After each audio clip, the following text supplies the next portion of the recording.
Presidenti i Republikës Kosovës, shkëlqësia juaj, zotëri Bajram Begaj, Presidenti i Republikës Shqipërisë, e nderuar kryetare e Kuvendit të Republikës Kosovës, zonja Albulena Haxhiu,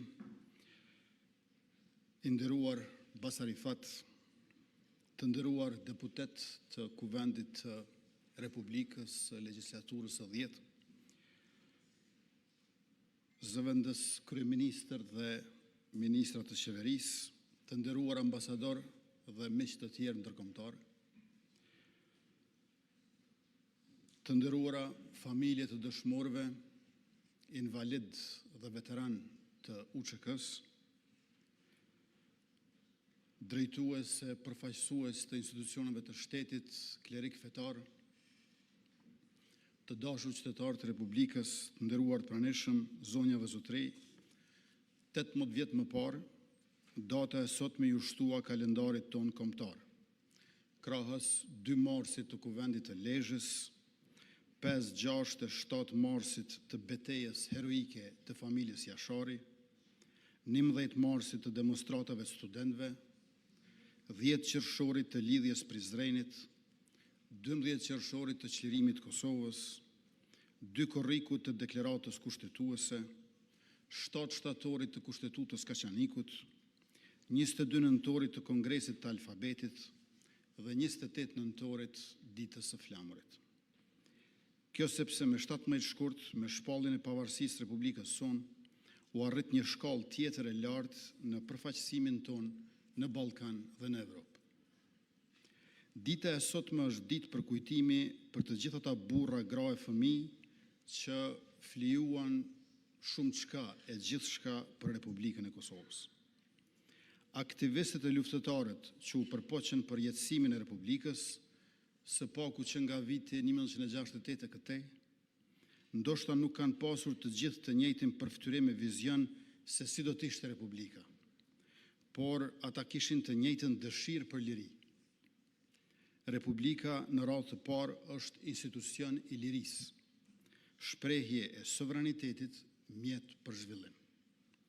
Prandaj, kur vjen fjala të Republika dhe sovraniteti, ne nuk mund të lëshojmë pe, sepse nuk bëjmë dot kompromis me lirinë dhe me zhvillimin. Ne i kujtojmë përftyrimet dhe vizionet e parealizuara të aktivistëve dhe të luftëtarëve që e kanë dëshiruar Republikën, sepse pas sakrificën e tyre nuk do ta kishim shtetin ton dhe mua ato na frymëzojnë e na orientojnë për ta forcuar edhe më shumë atë. Ne kujtojmë sot qëndresën paqësore të viteve 1990 dhe ne kujtojmë sot ushtrinë çlirimtare të Kosovës. Ne përkulemi me nderim para dëshmorëve dhe përpiqemi që ta ruajmë dhe ta lartësojmë Republikën tonë edhe në emrin e tyre.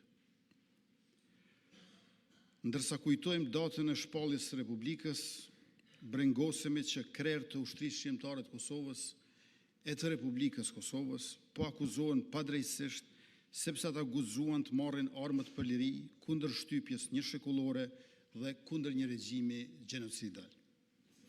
Akuzat e prokurorisë speciale në Hag për krime kundër njerëzimit nuk qëndrojnë.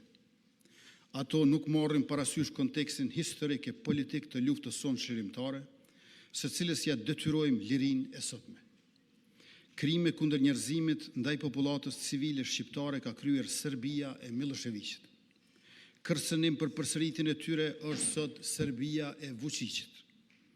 Barazimi mes krerëve të UÇK-s dhe një regjimi gjenocidal është i paqëndrueshëm dhe i papranueshëm për ne.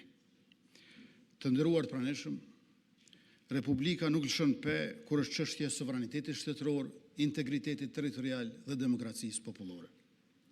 Demokracia është edhe burim, edhe shprehje e sovranitetit Kosovës, ku përveç shqiptarëve, kushtetuta jonë njeh serbët, turqit, bosnjakët, romët, ashkalit, egjiptianët, goranët. Të gjithë janë pjesë e popullit Kosovës dhe marrin pjesë në zgjedhjet demokratike, në institucionet zyrtare dhe në jetesën e përbashkët, duke respektuar ligjin dhe të drejtat e njëri tjetrit. Zgjedhjet e fundit demokratike, pas një ngërçie disa mujor në Kuvend, treguan edhe një herë vlerën e demokracisë, të zgjedhjeve të lira e të ndershme. Republika nuk detyrohet së jashtme me imponim e dhunë, por ndërtohet së brendshme me punën tonë të përbashkët.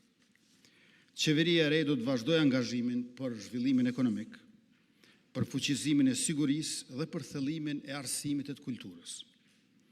Ekonomi do të thotë prodhim me mirëqenie shoqërore, siguri do të thotë mbrojtje e rend publik, arsim e kulturë do të thotë inteligjencë e kapital njerëzor. Për ta thënë me një formulë, ne do të mbrojmë prodhimin inteligjent. Kështu do të konsolidojmë rritjen ekonomike dhe do të jemi më konkurrues në rajon e mëzgjerë. E kjo do e mos e shoqëruar me rritjen e mirëqenies shoqërore dhe me rritjen e kapaciteteve mbrojtëse të forcës sigurisë Kosovës. Pas liberalizimit të vizave me zonën Schengen, tani pasaporta e shtetit tonë është më e fortë se kur më parë. Por renditemi gjithnjë më lartë në listimin ndërkombëtar përsa i përket sigurisë, demokracisë, të drejtave e lirive, sundimit të ligjit, mirëqenies, klimës për investime të huaja direkte e të tjera. Të nderuar pjesëmarrës, kur u miratua plani i ahtisarit, në bazë të cilit u shpall pavarësia e Kosovës, bota kishte tjetër pamje dhe kufizimet që na viheshin për të drejtën tonë për vetëvendosje, mendohej se do të kompenzoheshin sa me transformimin evropian të Serbisë, aq edhe me përfshirjen e shtetit tonë në sistemin kolektiv euroatlantik.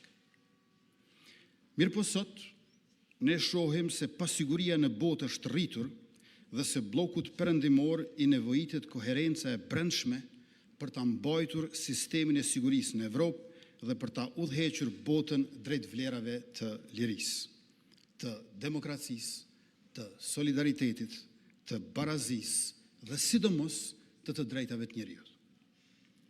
Ndryshimet në mjedisin ndërkombëtar janë të pashmangshme dhe ndonjëherë të paparashikueshme. Në anën tjetër, fqinji ynë verior, Serbia, i do veç se eurot nga Evropa, por se orientimin e ka të Kremlini. Prandaj nevojitet që të forcojmë edhe më tej shtetësinë e Kosovës, demokracinë dhe aleancat me shtetet perëndimore, dhe me ato shtete fqinje që kanë të njëjtat vlera e interesa sikurse ne. Për fat të mirë, në konferencën e sigurisë në Münih, para pak ditësh, ku mora pjesë si përfaqësues i Kosovës, Shtetet e Bashkuara të Amerikës dhe shtetet evropiane konfirmuan se vlerat euroatlantike mbeten të njëjta, po ato vlera që ne i kemi të shkruara në kushtetutën tonë. Ne jemi të vendosur të vijojmë rrugën tonë të integrimit në NATO dhe në Bashkimin Evropian, si dhe të antarësimit në Këshillin e Evropës. Ne jemi të gatshëm që të japim kontributin që na takon për fuqizimin dhe reformimin e sigurisë kolektive në rajonin tonë dhe në Evropë, siç kemi bërë edhe më parë. Për këtë do të vijojmë të mbështetemi të Shtetet e Bashkuara të Amerikës, të Gjermania, të Britania e Madhe, të Turqia, Franca e Italia, Kanadaja e Japonia. Sikurse që do të kultivojmë marrëdhëniet dhe bashkëpunimin edhe me shtetet të tjera. Do të bashkëpunojmë edhe me shtetet evropiane që ende nuk e kanë njohur Republikën e Kosovës si shtet pavarur. Sikurse do të përpiqemi që të sigurojmë Kosovës njohje të reja anë mban botës, në mënyrë që të antarësohemi në organizata ndërkombëtare siç na takon si shtet sovran e demokratik që jemi. Në rajonin e Ballkanit Perëndimor mbetet kyç bashkëpunimi me Republikën e Shqipërisë, si dhe me Republikën e Maqedonisë Veriut dhe me Republikën e Malit Zi, shtete ku jetojnë pjesë të kombit shqiptar. Aleanca e mbrojtjes me Shqipërinë dhe Kroacinë është një element më shumë në sigurinë dhe paqen rajonale, demokratike, përballë faktorëve destabilizues. Në këtë ditë të shpalljes së pavarësisë, qytetarët tonë gëzojnë më shumë mbrojtje, demokraci e begati. Kosova nuk është vetëm një shtet i ri në hartën e Evropës, por është një partner i besueshëm i vendeve demokratike. Rruga jonë mbetet e njëjtë, sepse atë e kanë përcaktuar historia e kombit shqiptar, historia e afërt e lëvizjeve paqësore, luftat çlirimtare, proceset demokratizuese në Evropë dhe vullneti i popullit të Kosovës për liri e mirëqenie. Sakrifica e njerëzve tonë për liri ka qenë e përkryer. Puna jonë për Republikën duhet të jetë po aq e përkryer. Ju falenderoj.